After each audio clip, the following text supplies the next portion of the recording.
This school year, my goal is to be an academic weapon.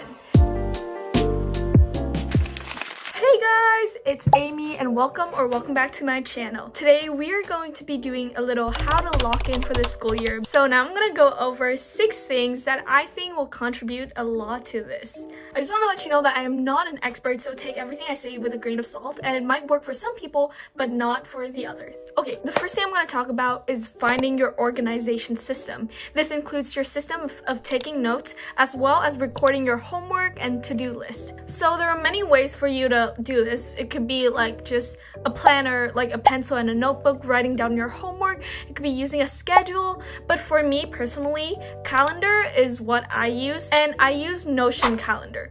Notion is literally amazing. You can do so much on Notion, but when I first opened Notion, I got overwhelmed and there's just so much you can do. So instead of using Notion, I only use Notion calendar. With this calendar, I am able to time block, creating little like sections where I do like certain stuff.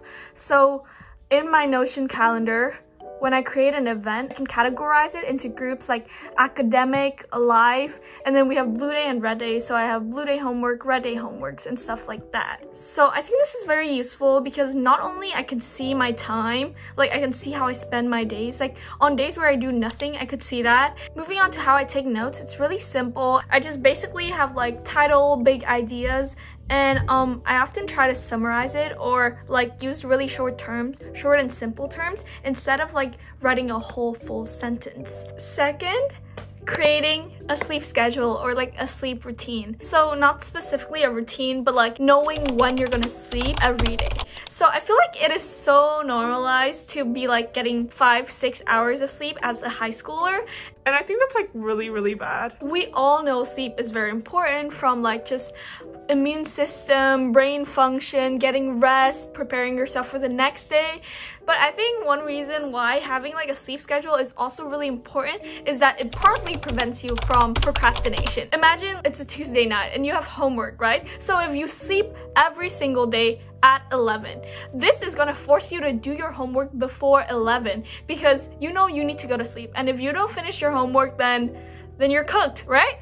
But if you don't have a sleep schedule and you're like, I'm gonna go to bed when I finish, then in the middle of doing your homework, you're gonna get distracted and then it's just gonna drag on, and then you're gonna go to bed at like 1 or 2 in the morning. And that's just not it. That's just not, yeah. And also, this is kind of like time managing-ish, but what I do sometimes is I do my homework in the morning. Okay, it sounds weird, but scientifically in the morning, that's when your brain is the most ready to learn. Third is finding a space that is dedicated to learning, or like a place that you can work in productively. When you work in a place, your brain tends to associate that place with work. So like if you always work at a library, when you go to the library, your brain is gonna associate the library with work, and then you're gonna tend to be more productive. This also works with like going to a cafe, even just at home. But if you're working at home, there's so many distractions, so it's important to like declutter your workspace and make sure that there's not a lot of distractions. Fourth, it is screen time. This is so important. Honestly, I shouldn't be talking because my screen time is crazy. Like, it's so bad. But to combat screen time, especially because nowadays, like, everyone is on their phone all the time, I think there's a lot of stuff for you to do. On your phone, there's like the option to set screen time limits for apps, and I think this is very useful. But I'm not talking about those screen time limits where you can just click ignore limit or something like that. I'm talking about having another family member of yours to like have a password and kind of like control. They're not controlling your phone, but they're controlling the amount of time you get to use an app. So for me, my sister has like my screen time password, and I only set screen time limits for apps like Instagram, TikTok, YouTube, like things that I use just for entertainment. Okay, now to the fifth one. Yeah. It is to combat procrastination. I feel like every single person has this problem, and it's bad. Like, I know how bad it is because I struggle with procrastination as well. So I'm gonna share some of the things that I try to do to combat it. Okay, the first thing is breaking tasks down and starting small. For example, you have a 3 pages worksheet, or you have 5 chapters of like a book to read.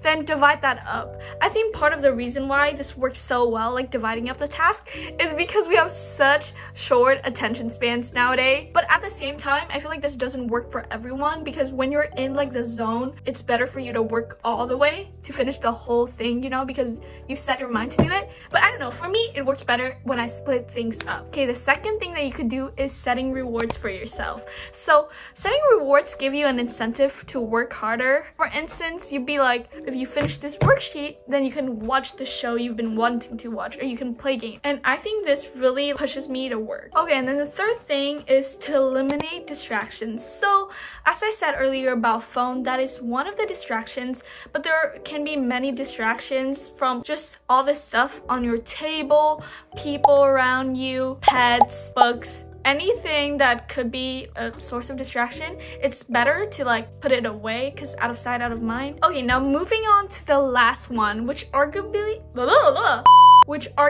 in my opinion, the most important one is creating connections. In this, there's like two parts, with your friends and with your teachers. And I'm talking about a school setting. Starting out with your friends. It is so important for you to make good friendships. And if you surround yourself with like-minded people, smart people, that can truly inspire you so much. Being with a group of people that is so like hardworking really inspires you to work harder. Like, you don't want to be left behind, right? So you just grind. And also, I think school, it's not all about learning, because if it was all about learning, then you could like self-study everything, right? School is more like a place for you to meet people. People often say it's like a small society, it's like a mini society, and in a society, connections is really important. I'm not saying that connections get you everywhere or something, but connections is so important, and these friendships can truly affect you. And then second thing, with teachers, this is also insanely important.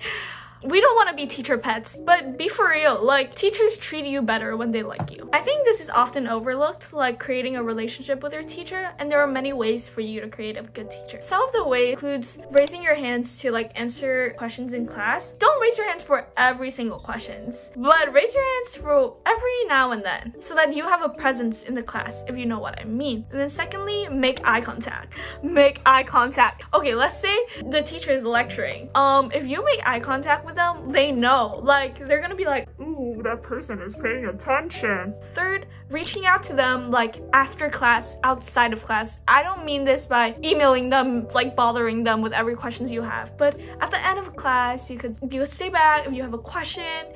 This really gives you guys like personal time for the teacher and the student to truly connect. And then the last thing that I think really helps with the connections is things like saying thank you. Whether it's they're handing out worksheets, like thank you, or you're asking a question and they answer it and be like thank you, or like at the end of the class you could always just say thank you for like the class today, right? Teachers truly appreciate this, and I think it's important to know that teachers in general, they're so underpaid. The way students treat them can truly make their day. Okay guys, so I think that's like 6 points that I want to share. Of course, there's like other aspects too, other ways for you to become an academic weapon this year, but I think it's just the fact that if you're ready to put in the work and put in the effort, then like you'll be fine. I hope that could have helped you in some way.